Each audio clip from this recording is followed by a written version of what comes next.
జై శ్రీరామ్. శ్రీమాత్రే నమః. శ్రీ గురుభ్యో నమః. 2024 సంవత్సరం ఫిబ్రవరి మాసంలో ఫిబ్రవరి 16 నుంచి 29 వరకు పక్షఫలాలు ప్రసాదించే గ్రహదేవతల యొక్క గోచర గ్రహస్థితుల సంచారం. మేషరాశిలో గురువు సంచారము, కన్యారాశిలో మేషరాశిలో గురుదేవుని సంచారం, కన్యారాశిలో కేతుదేవుని సంచారం, మకర రాశిలో అంగారకుడు, శుక్రుడు, బుధుడు వీళ్ళ ముగ్గురు సంచారము. 20వ తారీఖు వరకు మకర రాశిలో ఉన్న బుధుడు 21వ తారీఖు నుంచి మకర రాశి నుంచి కుంభరాశిలోకి ప్రవేశము. కుంభరాశిలో రవి మరియు శనీశ్వరుని సంచారము. మీనరాశిలో రాహువు యొక్క సంచారము. ఈ గోచారంలో ఈ గ్రహ దేవతలు ఈ రాశుల్లో ఉండి సంచారాన్ని జరుపుతూ ఉన్నారు. ఈ సంచార దృష్ట్యా ద్వాదశ రాశుల వాళ్ళకి పక్షఫలాలు ఏ విధంగా ఉండబోతున్నాయి? ఈ పక్షఫలాలు ఈ వారం ఉన్న పక్షఫలాలకి ఒక చిన్న స్పెషల్ అంశం కూడా ఉంది. మొదట అది తెలుసుకొని తర్వాత పక్షఫలాన్ని చర్చిద్దాము. శనీశ్వరుడు, రవి, బుధుడు వీళ్ళ ముగ్గురు కలిసి 21వ తారీఖు నుంచి కుంభరాశిలో సంచారం చేస్తూ ఉన్నారు. రవి బుధుడు కలిసి కుంభరాశిలో సంచారము అంటే ఎప్పుడైనా సరే బుధుడు రవికి ఒక రాశి అటు ఇటు కలుస్తూ ఉంటాడు, మళ్ళీ వెనక్కి వెళ్తూ ఉంటాడు. అది జరుగుతూ ఉంటుంది. ముందు వెనక గడిలో కావచ్చు, లేదా వాళ్ళిద్దరు కలిసి ఉండడం మనం చాలా జాతకాల్లో చూస్తుంటాం. కాకపోతే ఆ కలిసి ఉండడం అనేది కొన్ని రాశిలో ఉన్నప్పుడు స్పెషల్ ఎఫెక్ట్ ఉంటుంది. బుధాదిత్య యోగం ఇప్పుడు వర్తించదు కానండి, వేరే కొన్ని మంచి రాశుల్లో అవి పడ్డప్పుడు బుధాదిత్య యోగం వర్తిస్తుంది. ఇప్పుడు బుధాదిత్య యోగం లిటరల్గా అప్లికేబిలిటీ లేకపోయినా ఇక్కడ ఒక స్పెషల్ అంశం ఏంటంటే కాలపురుషుడు కుండలిలోంచి లాభస్థానమైన కుంభరాశిలో వీళ్ళిద్దరూ సంచారం చేస్తూ ఉన్నారు. లాభస్థానమైన కుంభరాశిలో లాభాధిపతితో కూడి సంచారం చేస్తున్నారు. అంటే ఆ రాష్ట్రాధిపతి అయిన శనీశ్వరుడితోటి కూడి వీళ్ళిద్దరి సంచారం జరుగుతూ ఉంది. శనీశ్వరుడు ఈ రాశిలో ఉండి సంచారం అనేది చాలా మంచి ఫలితాన్ని, అంటే వీళ్ళిద్దరితోటి కూడి సంచారము మంచి ఫలితాన్ని ప్రసాదిస్తుంది. రవి శని కలిపి ఉన్న సంచారం గురించి మనం ఆల్రెడీ ఒక వీడియో చేసాము, అది ఒకసారి ఛానల్లో ఉంది చూడండి. కానీ బుధుడు శని సంచారము కొన్ని మంచి ఫలితాలు ఇస్తుంది. అందులో కూడా లాభరాశిలో సంచారము ఏదైనా స్టోర్ చేసుకోవడానికి అవకాశం ఇస్తుంది. ఇప్పుడు కాలపురుషుడు కుండలిలోంచి కాబట్టి లాభస్థానం కాబట్టి ఫైనాన్షియల్గా మంచి స్టోర్ చేసుకోవడానికి, డబ్బులు నిల్వ చేసుకోవడానికి, సేవింగ్స్ మోడ్ స్విచ్ ఆన్ చేయడానికి అవకాశం ఉంది. ఏ రాశుల వాళ్ళకి ఇది ఏ రకంగా లబ్ధికరంగా ఉంది ఆ విషయాలు మనం చూద్దాము. ఇప్పుడు మేషరాశి వాళ్ళకైతే కాలపురుషుడు కుండలిలోంచి అది ప్రథమ రాశి కాబట్టి ఇక్కడ సేవింగ్స్ మోడ్ స్విచ్ ఆన్ అవుతుంది. బట్ అన్ని రాశుల వాళ్ళకి అది ఏ స్థానం అవుతుంది, ఏ విషయాల్లో బెనిఫిట్స్ ఎక్కువగా పెరుగుతాయి, ఈ విషయాలు మనం చూద్దాము. అలాగే శని బుధుల సంచార రీత్యా ఈ పక్షం అంతా కూడా కొంత అంటే విద్యార్థిని కొన్ని విషయాల్లో కొన్ని అనుకూలతలు ఉంటాయి. ఏ విషయాల్లో మనం చూసుకుంటే కనుక ప్రత్యేకించి ఈ ఫైనాన్షియల్ ఫీల్డ్స్లో ఉన్న వాళ్ళందరికీ కూడా ఈ పక్షంలో మీరు ఏ రకమైన ఫైనాన్షియల్ డీలింగ్స్ చేస్తూ ఉన్నా సరే కొంత బెనిఫిట్స్ ఇప్పుడు బుధుడు మరియు శని వీరిద్దరూ కలిసి సంచారం చేయడం వల్ల అవకాశం ఉంది. అలాగే ఈ బెనిఫిట్స్తో పాటు కొంత మీకు ఏదైనా కనుక మెచ్యూరిటీ ల్యాక్ అయ్యి, అంటే కొన్నిసార్లు ఏ సిచ్యువేషన్లో ఎలా రియాక్ట్ అవ్వాలో తెలియక చాలామంది ఇబ్బంది పడుతూ ఉంటారు. అలాంటి స్థితిలో కనుక మీరు ఉంటే దానిలోంచి శని బుధులు ఇద్దరు కలిసి బయటకు లాక్కొస్తారు. అంటే బాగా మెచ్యూరిటీ లెవెల్స్ని పెంచుతారు. సో ఎక్కడ ఎలాగ స్పాంటేనియస్గా రియాక్ట్ అవ్వాలి, ఇలాంటి మెచ్యూరిటీ చాలా బాగా ఇస్తారు శని బుధులు ఇద్దరు కలిసి. ఇది జనరల్గా ఓవరాల్గా అందరికీ అప్లికేబుల్ అయ్యే పాయింట్స్. ఇక విడివిడిగా మీ రాశి వాళ్ళకి ఎలా ఉంది ఈ పక్షంలో, ఎస్పెషల్లీ శని బుధులు కుంభరాశిలో సంచారము మీ రాశి వాళ్ళకి, అంటే మిగతా ప్లానెట్స్ కూడా మనం తీసుకున్నాము కన్సిడరేషన్లోకి, బట్ ఈ శని బుధుల సంచారము మీ రాశి వాళ్ళకి ఎలాంటి ఫలితాన్ని ఇస్తుంది ఆ విషయాలు మనం ఎప్పుడు తెలుసుకుందాం. ధనుసు రాశిలో పుట్టిన వాళ్ళకి ఈ పక్షంలో మీకు మంచి కాంట్రాక్ట్స్ వస్తాయి. ఈ కాంట్రాక్ట్ మీరు ఉద్యోగస్తులు అవ్వచ్చు, వ్యాపారస్తులు అవ్వచ్చు. ఈ కాంట్రాక్ట్స్ మీకు చాలా కాలం ఉంటాయి. ఇప్పుడు ఒక్కొక్కసారి ఏదైనా కాంట్రాక్ట్ ఒక ఉద్యోగంలో మీరు చేరుతారు, ఎవరైనా చేరుతారు ఒక 2 ఇయర్స్.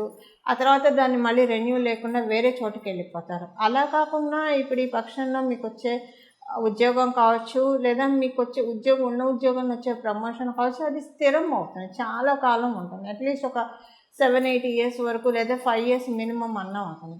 అలాగే వ్యాపారస్తులకి కూడా, లేదా ఫ్రీలాన్స్ వర్క్స్ చేసే వాళ్ళందరికీ మంచి కాంట్రాక్ట్ వస్తుంది. ఆ కాంట్రాక్ట్ మీకు ఇప్పుడు ఈ కాంట్రాక్ట్ వ్యాలిడిటీ పీరియడ్ అయిపోయినా సరే మళ్ళీ వేరే కాంట్రాక్ట్ వస్తుంది మీకు, లేదా ఈ కాంట్రాక్టే రెన్యూవల్ అవ్వచ్చు. ఇలాంటి వాటి అన్నిటికీ అవకాశం ఉంది. ఇప్పుడు డే టు డే రీటైల్ వ్యాపారం చేసే వాళ్ళకి కాంట్రాక్ట్స్ ఉండే అవకాశం ఉండదు. రీటైల్ వ్యాపారం చేసే వాళ్ళకైనా సాలిడ్గా బల్క్లో వచ్చి తీసుకెళ్లే క్లయింట్స్ ఉంటారు కదా, వాళ్ళు రావడం తటస్థిస్తుంది. అది మళ్ళీ మీకు పెరుగుతూ ఉంటుంది, అంటే అది అలానే సస్టైన్ అవుతుంది కానివ్వండి, మీకు నాన్ రెన్యూవబుల్గా ఉండదు ఇప్పుడు ఈ పక్షంలో ఉన్న దాని ప్రకారం. అలాగే మంచి మౌత్ పబ్లిసిటీ ఉంటుంది, మీ గురించి అందరూ మంచి మాట్లాడుకుంటారు, జనాల నోళ్ళలో ఎక్కువగా నాతో ఉంటారు, అయితే మంచి మాట్లాడుకుంటారు.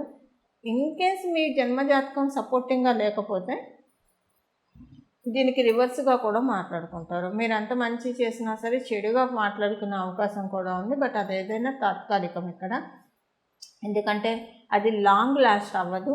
లాంగ్ లాస్ట్ అవ్వదు అనడం కంటే మీరు దాని మీద ఎక్కువ ఫోకస్ పెట్టరు. సో ఏం పోయిందా అనుకుంటే అనుకోండి, వాళ్ళ భావదారిద్ర్యం అలా ఏడ్చిందని చెప్పి మీ పనులు మీరు చక్కగా చేసుకొని వెళ్తారు. ఎక్కడ కూడా తడబడకుండా, ఎక్కడ మీ కాన్ఫిడెన్స్ని ఆపకుండా చాలా చక్కగా ఫ్రేమ్డ్గా ఫామ్గా మీ పనులన్నీ మీరు చేసుకొని సక్సెస్ రూట్లోకి వెళ్ళే దిశలో ఈ పక్షం మిమ్మల్ని దీవిస్తూ ఉంది. ఇవి ఈ పక్షం యొక్క ఫలితాలు ధనుసు రాశిలో పుట్టిన వాళ్ళకి. ఈ పక్షంలో చేసుకోవాల్సిన పరిహారము, శని బుధులు కుంభరాశిలో కలిసి ట్రావెల్ చేస్తూ ఉన్నారు, చాలా మంచిది. అంటే మళ్ళీ శనీశ్వరుడు కుంభరాశిలో ఉన్నప్పుడే బుద్ధ భగవానుడితో కూడిన ట్రావెల్ జరుగుతుంది. ఇక్కడ సూర్యనారాయణ మూర్తితోటి కూడా కూడిన ట్రావెల్. కానీ మళ్ళీ ఇది తప్పిపోతే కనుక, అంటే శనీశ్వరుడు కుంభరాశిలోంచి మీనరాశిలోకి వెళ్ళిపోతే మళ్ళీ ఆయన ఇక్కడికి రావడానికి 30 సంవత్సరాలు పడుతుంది. ఇప్పుడు కాలబలం చాలా బాగా ఉందండి, దీన్ని బాగా యూటిలైజ్ చేసుకోవాలి మనం అందరం కూడా. దీన్ని ఎలా యూటిలైజ్ చేసుకుంటాము? అందరం కూడా సహజంగా బాధపడే విషయము సేవింగ్స్ ఉండట్లేదు అన్న బాధ ఎక్కువగా ఉంటుంది అందరికీ. ఈ సేవింగ్స్ మోడ్ స్విచ్ ఆన్ చేసే సమయంలోకి ఇప్పుడు అందరూ కూడా వచ్చారు, ఎందుకంటే కాలపురుషుడు కుండలిలోంచి సహజ లాభస్థానం కాబట్టి. అయితే దానికోసం ప్రయత్నపూర్వకంగా ఈ పక్షంలో ఏం చేస్తే, ఏ పరిహారం చేయడం వల్ల, ఈ పక్షం అనే కాదు ఈ నెలంతా కూడా, అంటే ఇక్కడి నుంచి 4 రోజులు ఏ పరిహారం చేయడం వల్ల ఎంతో అంత మన జన్మజాతకాన్ని అనుసరించి మన సమర్థతకి తగ్గట్టు మనం అసలంటూ సేవింగ్స్ చేసుకోగలుగుతాము. లేదంటే ఏదైనా విషయాల్లో ల్యాకింగ్ ఉంటే దాన్ని ఓవర్కమ్ అవ్వడానికి ఏం చేయాలన్న విషయం మనం ఇప్పుడు చూద్దాము. దీనికి చేయాల్సిన పరిహారం వచ్చేసేసి వెంకటేశ్వర స్వామి వారి ఆరాధన చేయడము, ప్రతిరోజు కూడా గోవింద నామాలు చదవడము లేదా వినడము, ఇది చేయడము. అలాగే మీకు లలిత సహస్రనామం కనుక చదవడం వస్తే, ఇప్పుడు మనం ఇక్కడి నుంచి ప్రారంభించుకొని ప్రతిరోజు విడవకుండా లలిత సహస్రనామం చదవండి. మేము ప్రతిరోజు చదువుకుంటామండి, మాకు అలవాటు ఉంది, ప్రతిరోజు విడవకుండా చదువుకుంటామంటే మంచిది. ఇప్పుడు చేసే లలిత సహస్రనామం చాలా మంచి ఫలితాలు ఇస్తుంది. మీరు ఆల్రెడీ బాగా లలిత సహస్రనామం చదువుతున్న వాళ్ళైతే రెగ్యులర్గా మీరు స్పెషల్గా విష్ణు సహస్రనామం కూడా చదవడానికి ప్రయత్నించండి. లలిత విష్ణు 2 చేసుకోవచ్చు అందరూ కూడా. ప్రత్యేకించి రెగ్యులర్గా లలిత సహస్రనామం చదివే ప్రాక్టీస్ ఉన్నవాళ్ళు ఇప్పుడు విష్ణు సహస్రనామాన్ని కూడా చదవండి.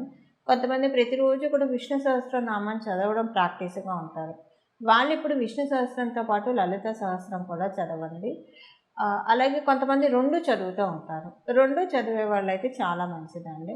ఇప్పుడు మీరు చేసే ఈ పూజలు ఏవైతే ఉన్నాయో, ఈ స్తోత్ర పారాయణాల ఫలితాలు త్వరలోనే మీకు రిజల్ట్స్ ఇవ్వబోతున్నాయని అర్థం. ఈ 2 చదివే అలవాటు లేని వాళ్ళు రెండిట్లో ఏదో ఒకటి చదవండి.